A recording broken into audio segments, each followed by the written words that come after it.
O assunto de hoje aqui, ele permeia todos nós somos vulneráveis exatamente a essa questão da mentira, e como a mentira tem se perpetuado nessa sociedade, não é?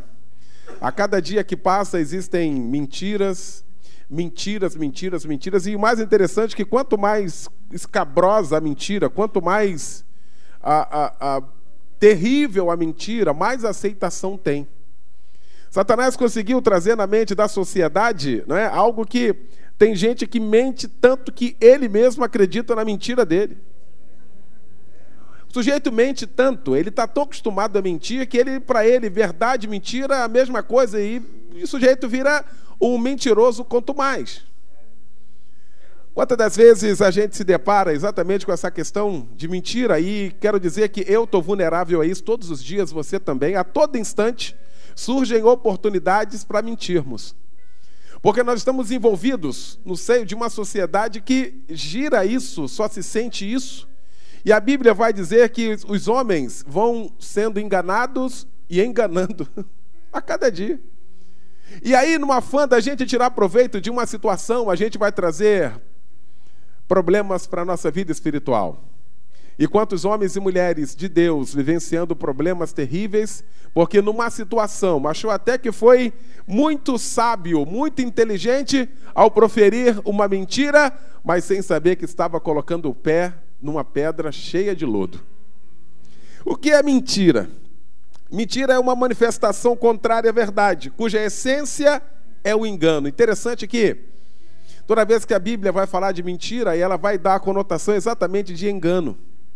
Esse assunto que nós estamos tratando aqui, isso aqui é um princípio. Então, princípio, eu estou muito à vontade. Princípio não tem idade. Princípio é para sempre. Princípio é atemporal. Ah, pastor, você está falando disso lá do Antigo Testamento? Não, no Novo Testamento, no Antigo Testamento, mentira é mentira. Interessante que em Êxodo, no capítulo 20, são alguns textos aqui que nós vamos estar meditando nesta oportunidade, e eu pedi para a Aline estar com a gente. Êxodo, no capítulo 20, no verso 16, veja em Êxodo, lá, quando Deus deu a Moisés a questão dos mandamentos, lá estava a questão da mentira. Não dirás falso testemunho contra o teu próximo. Aqui está. Não dirás mentira contra o teu próximo, em algumas versões. Não levantarás um falso. Não trarás engano na vida de ninguém. Aqui está, em Êxodo, e isso aqui chama-se Palavra de Deus. Falando em Êxodo, no capítulo 20, no verso 16, o sinal de uma conversão genuína passa exatamente pela verdade ou pela mentira.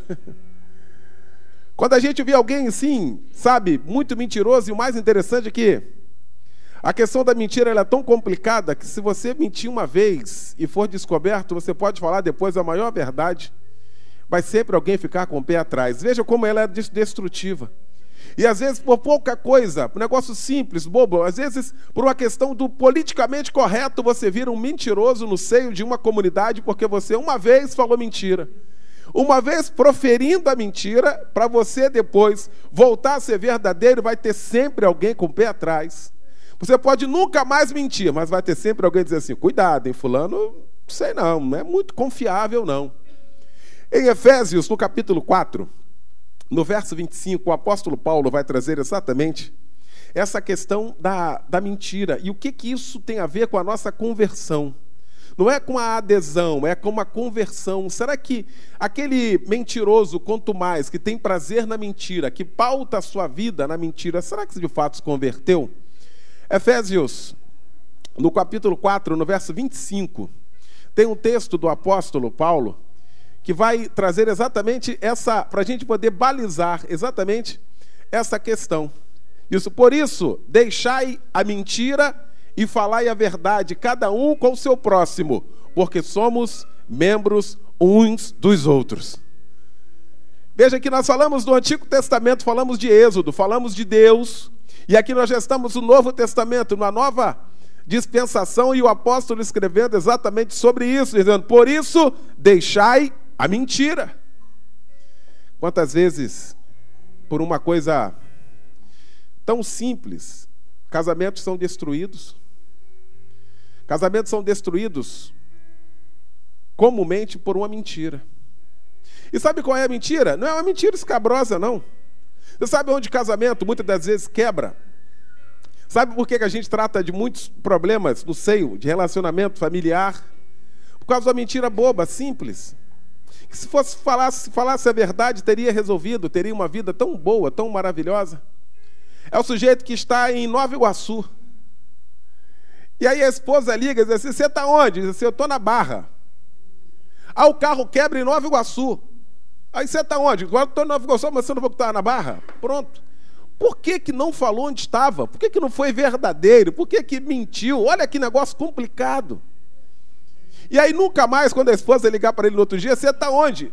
Aonde ele falar, pode ser a verdade dali para frente, vai estar mesmo? Olha que negócio complicado. Vai pairar sempre uma dúvida quando se fala. Exatamente essa questão da mentira.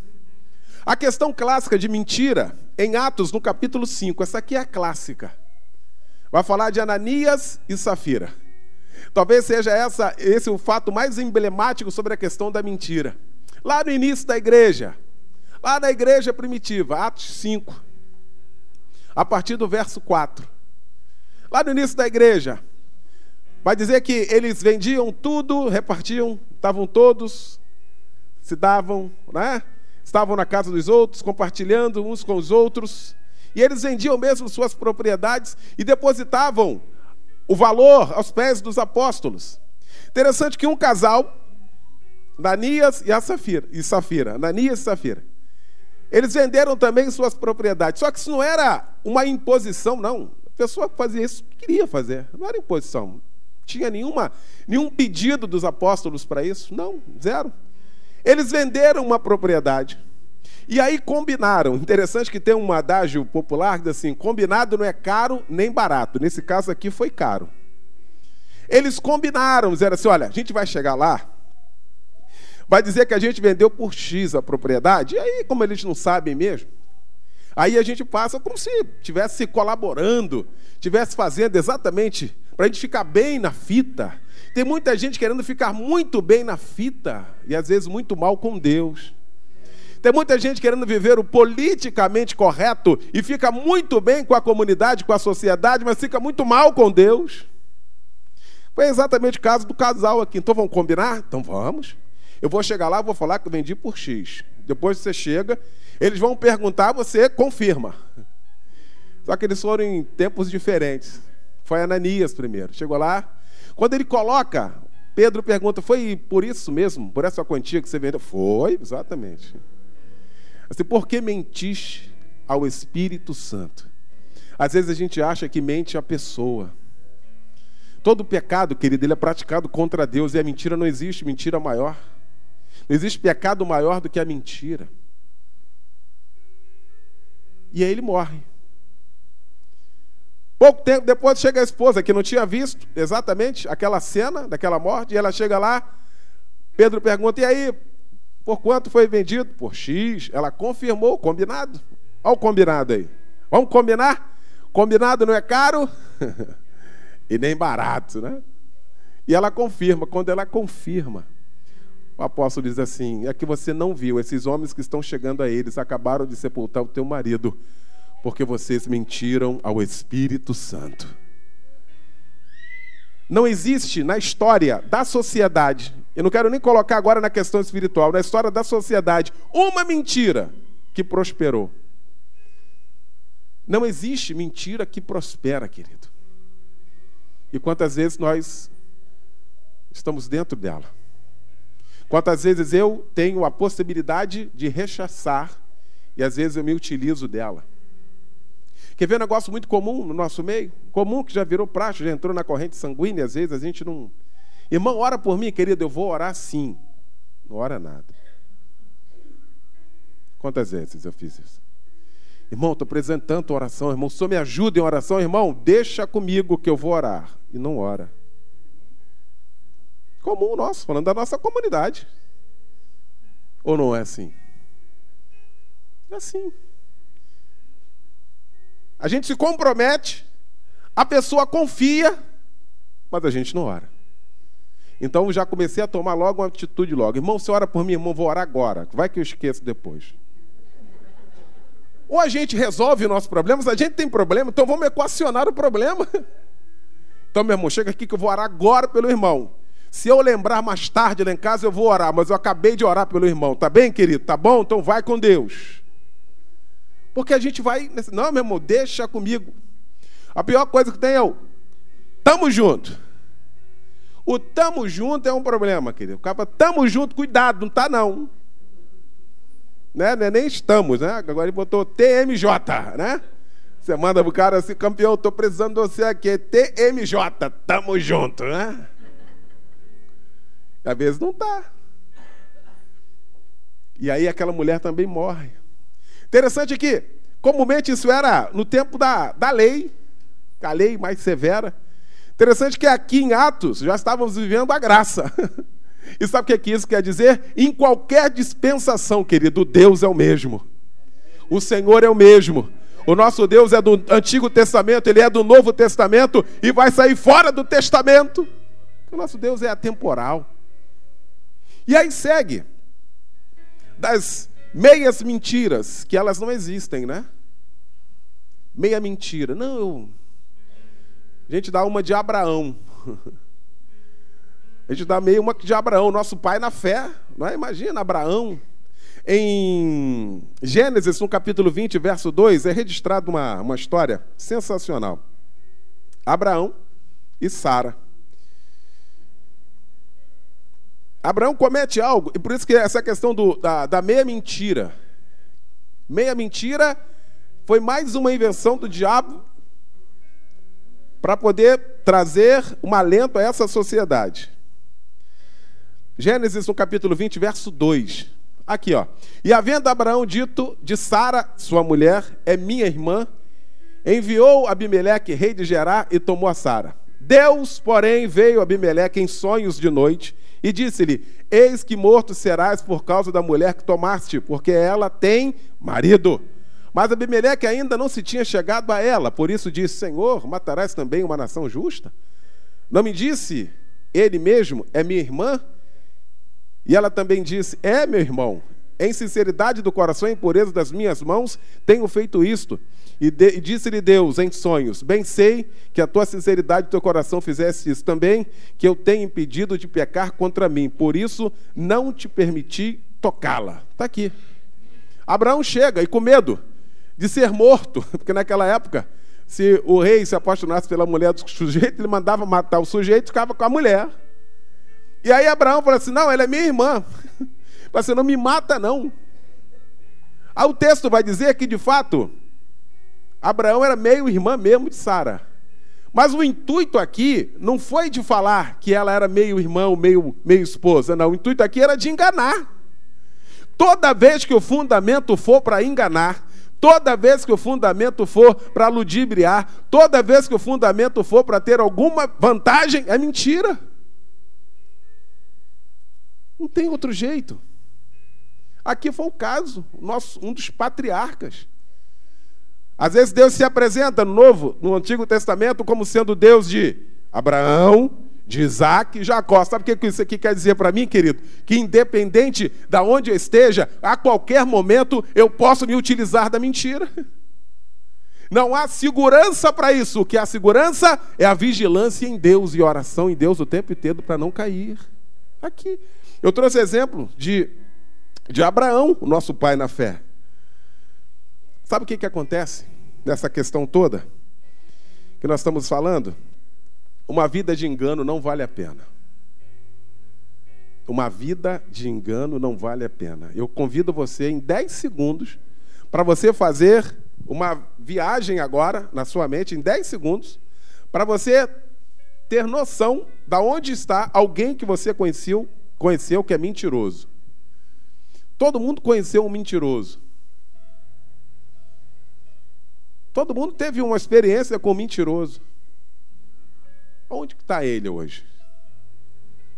Quem dá crédito a alguém que não se utiliza da verdade?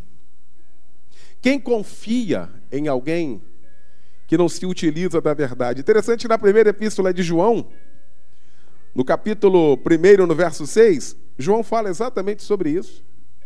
De uma vida de engano que não vale a pena. Não vale a pena. A primeira epístola de João,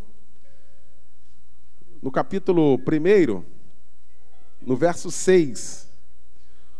Olha o que está escrito.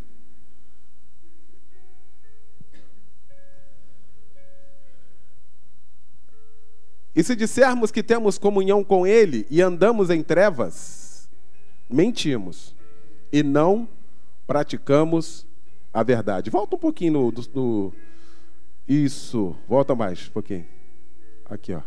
O que vimos e ouvimos, isso vos anunciamos, para que também tenhais comunhão conosco. E a nossa comunhão é com o Pai e com seu Filho Jesus Cristo. Essas coisas vos escrevo para que o vosso gozo se cumpra. E esta é a mensagem que dele ouvimos e anunciamos, que Deus é luz e não há nele trevas alguma. Aí diz, se dissermos que temos comunhão com ele e andamos em trevas, mentimos e não praticamos a verdade.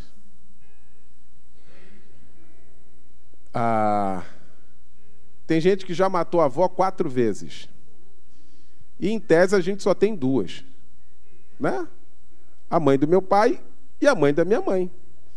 Se as 2 morreram, não tem mais como outra avó morrer. Nem que seja de consideração, né? O sujeito tem muita avó de consideração. Porque ele chega e fala, não, que minha avó morreu. Eu digo, não, porque minha avó morreu. Não, porque o ônibus quebrou. Ele não tem coragem de assumir que passou da hora. Quantas vezes você não ouviu isso, ou quantas vezes você teve a possibilidade de fazer isso? Quantas vezes? Para se dar bem. Por um momento. Sabe o que Deus diz? Sabe o que o salmista fala no capítulo 5, no verso 6? Esse assunto que nós estamos discutindo aqui, ele é tão enraizado na nossa vida, ele é tão presente na nossa vida, ele é tão notório aos nossos olhos, que muita gente boa que a gente conhece, você percebe quando o cara está mentindo ou não. Quando a pessoa está mentindo, querido, e aí não é pré-julgamento ou julgamento ou preconceito, não, porque não há sustentação. Não há sustentação. Olha o que o salmista diz, do Salmo 5, no verso 6. Olha lá, ó. Destruirás aqueles que falam a mentira. O Senhor aborrecerá o homem sanguinário e fraudulento. Olha lá, destruirás aqueles que falam mentira. Agora, por que isso? Por que essa questão toda nós estamos falando aqui? Porque a mentira ela é enraizada no seio da igreja. Por que ela é combatida o tempo inteiro? Sabe por quê? Porque ela tem uma origem. E a origem está na Bíblia Sagrada. Em João 8,44, aqui está. Porque o mentiroso em si, ele tem um parentesco. É a Bíblia que vai falar. O cara que é mentiroso, quanto mais, aquele que se utiliza muitas vezes da mentira, aquele que maquina a mentira, aquele que vai arquitetando uma mentira para conseguir algo, para enganar, ele tem uma origem, ele tem uma filiação. Olha o que diz 8,44. Vós tendes por pai ao diabo, e quereis satisfazer os desejos do vosso pai. Ele foi homicida desde o princípio e não se firmou na verdade, porque não há verdade nele. Quando ele profere mentira, fala do que lhe é próprio, porque é mentiroso e pai da mentira. É a única paternidade que a Bíblia diz que o diabo tem. A Bíblia diz que o diabo não fez nada, ele não tem nada, ele não criou nada, mas a única coisa que a Bíblia diz que ele criou, de que ele é o pai, de onde se originou, é a mentira. Isso que a gente diz assim, cuidado que o mentiroso é o filho do diabo. Interessante que não existe pecadinho, né? Não, a mentirinha, inventar agora um negócio assim. Não, mas eu não minto, não. Eu só omito. Estou cansado de fazer debate na rádio, pastor Roberto. Não, mas eu não minto, eu só omito. né? Talvez você tenha pensado nisso agora. Pastor, mas se eu omitir, eu não estou mentindo. A diferença é simples, querido. Mentir é quando você cria, altera um fato, distorce e deixa à vontade, quilômetros de distância, não é? Você cria, bota a verdade bem para longe. Já a omissão é não dizer, é optar manter o silêncio. Tipo assim, eu não tenho nada a ver com isso. Interessante que Tiago vai achar você. Vai me achar quando eu falo isso aqui. Tiago, capítulo 4, verso 17. Toda vez que você estiver assim muito sentimental, não leia Tiago. Se você acordou assim, meio, sabe, todo dengoso, não leia o livro de Tiago. Tiago é muito, né? Ele bate mesmo, ele bate mão aberta. A linguagem que ele usa é um negócio assim interessante, Tiago. Então, se você estiver assim meio sentimental, carente no dia, né? Não pode ouvir um fundo musical que você chora, não leia Tiago. Leia outra coisa. Tiago não. Olha o que Tiago vai dizer no capítulo 4, verso 17. Aqui, ó. Chegou. Aquele, pois, que sabe fazer o bem e não faz, comete pecado. Tem mais algum texto dele aí? Ou só vai ter aí? Acabou aí? Tem aqui? Aquele, pois, que sabe fazer o bem e não faz, comete pecado. Quantas vezes a gente se utiliza disso? Ó, eu não tenho nada a ver com isso não, meu irmão. Eu não quero me meter nesse negócio. Ou seja, isso não é problema meu. Quantas vezes a gente não falou isso, né? Quantas vezes a gente não falou isso? Meu irmão, eu não tenho nada a ver com isso, meu irmão. Isso é problema deles. Já viu esse negócio? Isso é problema deles. Aí a gente se esquece do princípio do corpo. O corpo que o apóstolo Paulo diz que somos todos. São vários membros. O corpo é um, mas são vários membros. A gente esquece. Não tem nada a ver com isso. E eu falava exatamente aqui sobre Acã. Josué pega, bota a nação de Israel toda para orar e jejuar. Aí Acã peca. Aí diz assim, Israel pecou. Mas como que Israel pecou? Se eu botei a congregação toda para orar, a congregação toda para jejuar, como é que pecou? Um cara tinha pecado, mas um monte de gente tinha visto, ninguém tinha falado nada, já viu? Não tem nada a ver com esse negócio não, meu irmão. Isso é com fulano. Isso aí é com ele. Quantas vezes você não fez isso? Eu não fiz isso. Omissão. Por que a gente não chegou lá e falou, irmão, você quer ajuda? Você precisa de ajuda? Você quer ajuda? Não quer? Porque não existe pecadinho. Isso é tão sério que em Apocalipse, no capítulo 21, verso 8, lá no final, olha o que isso vai implicar. Apocalipse 21, no verso 8. Diz assim: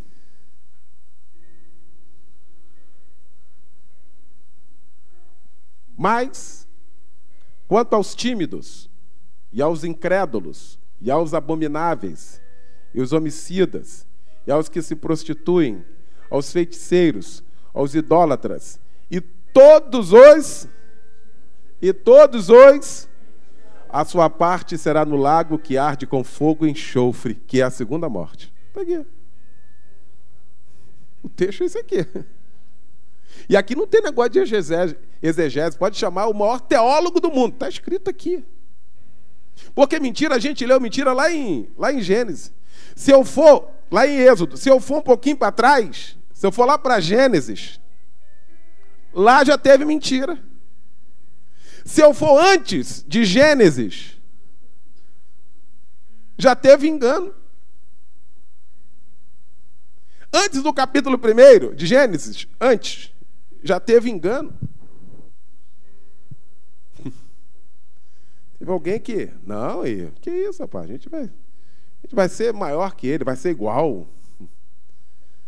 Ou seja, antes de Gênesis, pecado, mentira é pecado. E Apocalipse também é pecado. E o destino de quem é mentiroso, quanto mais, daquele que se utiliza da mentira, é aquilo ali, é o lago. Não tem outro jeito, aqui não tem. E o mais interessante que o salmista vai dizer, para a gente fechar aqui essa parte, no Salmo 101, verso 7, que é impressionante. Por isso que agora há pouco eu perguntei assim, Me diz aí, em 10 segundos, aonde você acha ou aonde você viu pela última vez alguém que mente. Alguém que se utiliza da mentira. Olha o que o salmista vai dizer. Salmo 101, verso 7. Olha o que ele vai dizer. Isso aqui é tremendo, querido. O que usa de engano não ficará dentro da minha casa. O que fala mentiras não estará firme perante os meus olhos. Está ali, ó. Não ficará. Deus dá oportunidade, Deus confronta, Deus trabalha, o Espírito Santo avisa, o Espírito Santo confronta, o Espírito Santo trabalha, o Espírito Santo dá oportunidade. Não quer? Não ficará aquele que profere de engano a casa do Senhor. Pastor, e como vencer isso então? Esse é o tema. Como vencer então a mentira? Primeiro, atitude, querido. Eu tenho que ter atitude. Se eu não reconhecer que eu tenho um problema, primeiro que eu não vou ao médico. Eu não tenho problema, já vi alguém que tem problema? Fala assim, sujeito tem problema, sujeito está morrendo, assim, não, mas eu estou bem. Primeiro eu tenho que detectar que eu tenho problema. Mateus, no capítulo 5, Aline, aqui vai falar da atitude que eu tenho que ter. Primeira coisa para vencer a mentira é ter atitude. Eu reconheço de que eu falho. Eu reconheço que isso é um desvio meu. Eu reconheço que isso não agrada ao Senhor. Então, eu reconheço, já reconheci. Então, quando eu reconheço, eu tenho que tomar uma atitude.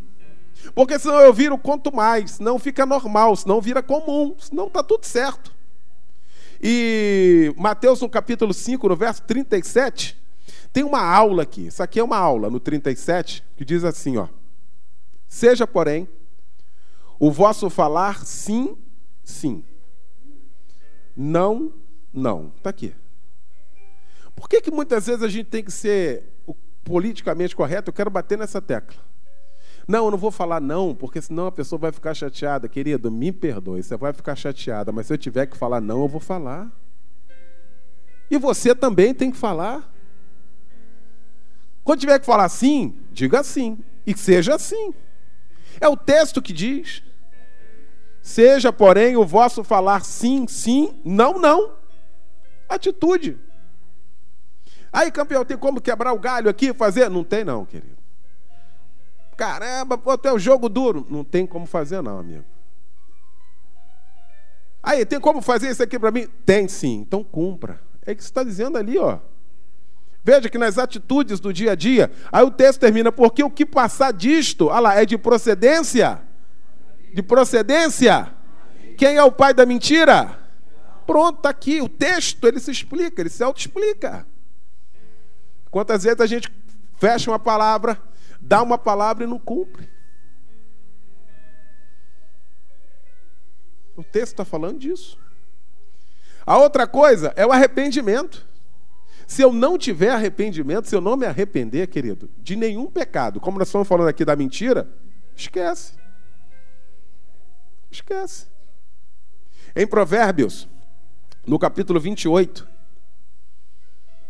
está a receita para o arrependimento.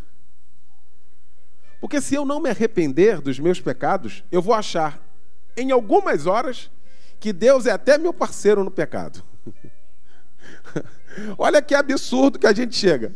Quando eu não me arrependo e pratico o pecado, muitas vezes eu acho até que Deus está corroborando comigo.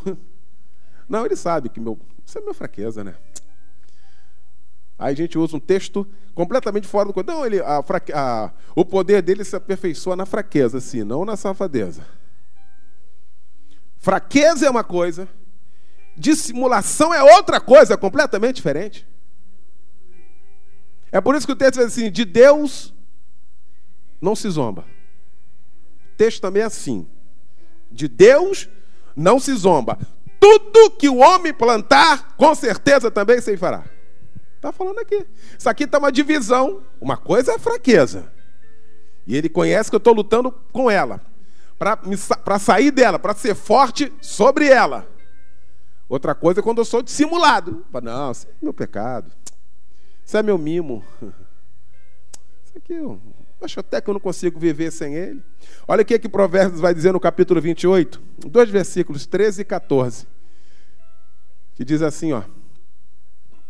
Baixa, Aline. Bem-aventurado o homem que continuamente teme ao Senhor, mas o que endurece o seu coração cairá no mal. Olha o 13. O que encobre as suas transgressões nunca prosperará, mas os que confessa e deixa alcançará misericórdia. Está aqui. Eu tenho que reconhecer. Eu tenho que reconhecer que eu preciso mudar. E muitas vezes a gente fica esperando que a atitude seja de Deus. Não, a atitude tem que ser minha. Porque a misericórdia é dele. O reconhecimento é meu, porque senão não vai adiantar absolutamente nada. A outra coisa é se abrir com alguém que você possa confiar. Você tem qualquer tipo de problema, até o da mentira. Até o da mentira. Chega para alguém que você confia. Alguém da igreja. Seu pastor. Alguém do grupo das irmãs, que você tem assim uma afinidade. Você confia como mulher de Deus, como homem de Deus. Interessante que é Tiago que vai falar isso. Tiago, no capítulo 5, no verso 16, isso que eu estou falando aqui é muito complicado, porque hoje está complicado se confiar em alguém, né? Confiar em quem?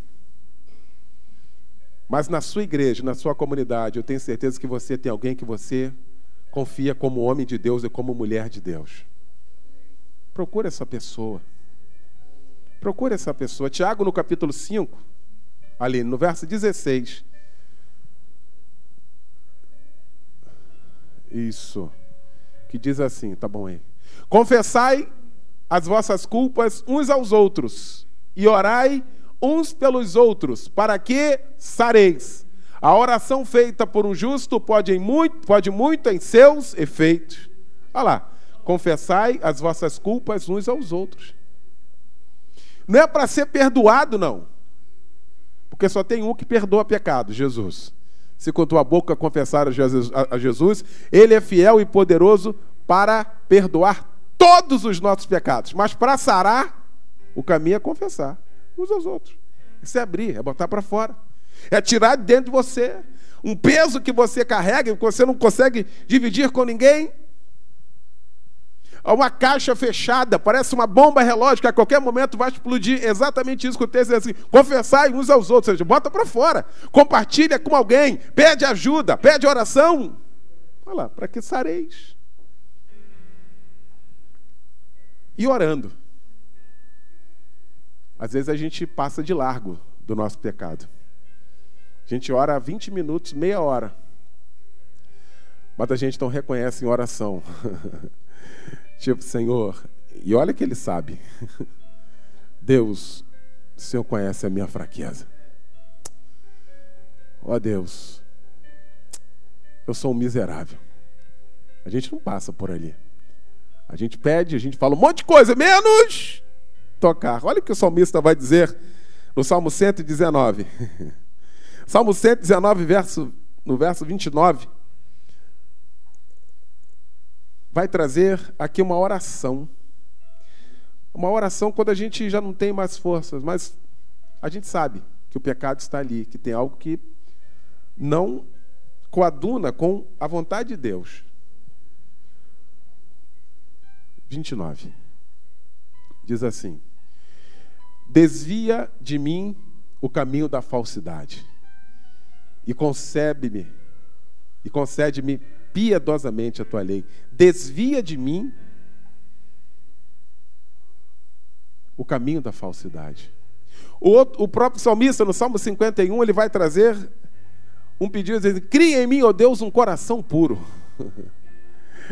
Cria em mim, ó Deus, um coração puro. E gera em mim um espírito reto. Ou seja, ele sabia das suas mazelas. Ele sabia do problema que ele estava passando. Então, querido, se tem alguém, e você pode ajudar alguém que esteja vivenciando nisso. A palavra de hoje, ela serviu para mim, para a minha vida, porque daqui a pouquinho eu vou estar diante de uma situação em que eu tenho duas possibilidades. Ou de usar de mentira ou usar de verdade. Qualquer momento. Aqui na padaria agora. Aqui na padaria eu posso usar de engano. Ali agora, comprando pão para tomar café. Eu vou tomar um café hoje. Aqui na padaria. Posso usar de engano. Eu estava viajando e as meninas estavam juntas. E aí chegamos no local. A guia lá perguntou assim, e essas meninas, quantos anos? Aí falamos, né? 13 e 8. Aí a mulher falou assim, poxa, se o senhor tivesse falado 7, não ia pagar uma diária. Tinha alguma coisa lá. Eu falei, não, ela tem 8 anos. E a senhora pode cobrar a diária. Sabe, por muito menos as pessoas se vendem e elas estavam ouvindo. E a Alana sabia que ela tinha 8 anos. Às vezes a gente quer cobrar a verdade dos nossos filhos, mas nós é que mentimos. Para ganhar um dinheiro que não valeria a pena, eu colocaria e implantaria na minha filha uma mentira que poderia perpetuar toda a vida dela, arruinar a vida dela, por causa de dinheiro. Isso é o que mais acontece. E a minha consciência com Deus, para ganhar uma diária, não vale a pena, querido. Só que isso está estampado e todas essas situações estão na minha frente, na sua frente, a todo instante, a todo momento. Tem gente que recebe um troco a mais, e eu já vi isso, que é um absurdo, mas eu já vi. Está vendo, irmão? Deus me abençoou.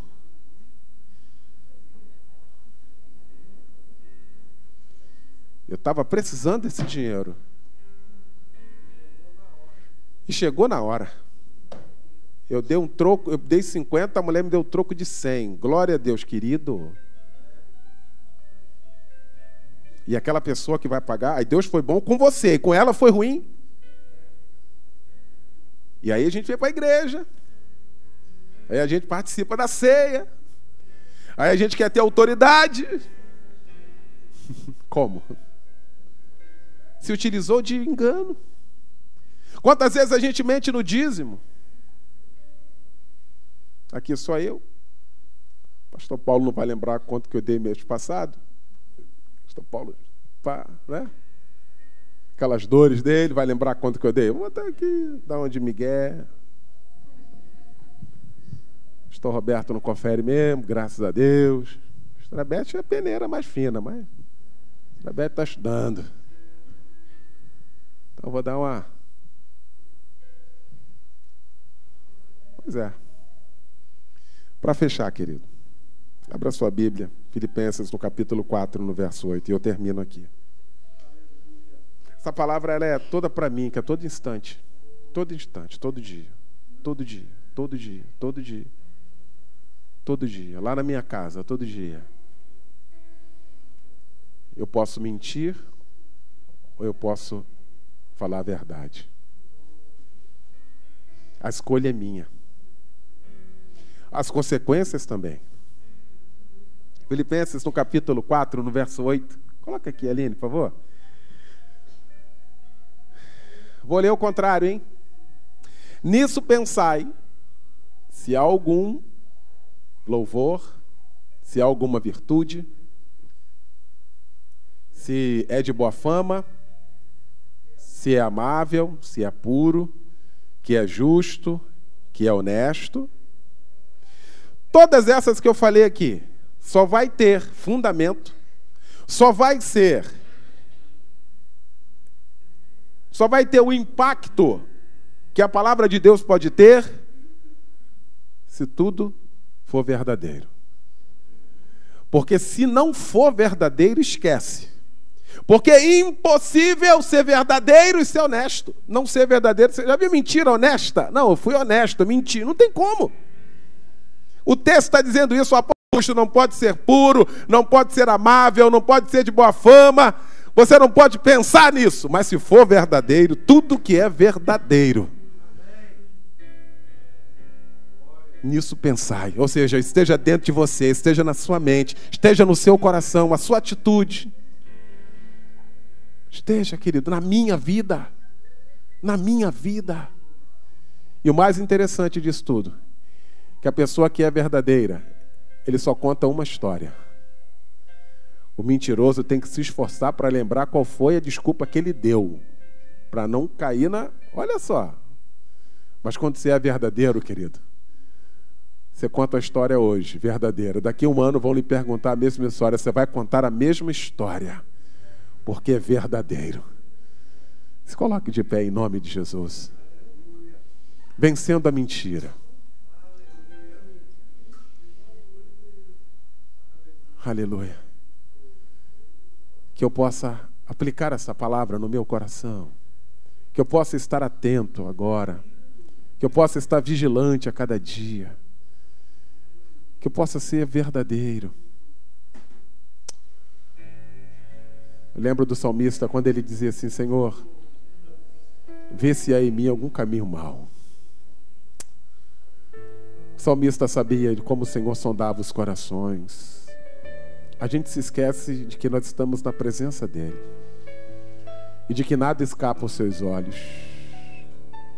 Nada escapa aos olhos do Senhor, querido. Senhor, me perdoe de pensamentos, de pecados que eu esqueci. Se tiver alguma coisa que eu esqueci, porque é o Senhor é quem prescuta, né? É o Senhor que sabe. Todas as coisas estão patentes e nuas aos olhos do Senhor Jesus. Toda a minha atitude, toda a sua atitude.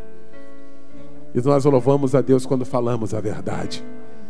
Porque Ele é a verdade. Ele é o fundamento da verdade. Aleluia. Ele é o caminho, mas Ele também é a verdade. Ele é a vida, mas Ele é a verdade. A palavra dele é a verdade. Santifica-os na tua palavra. A tua palavra, ela é a verdade. Quando ele fala isso, ele faz distinção entre verdade e mentira. A mentira tem um pai, a verdade também tem, que é Deus, que é o Senhor. E nós somos filhos de Deus. Filhos de Deus se utiliza da verdade. Pratica a verdade. Vive a verdade.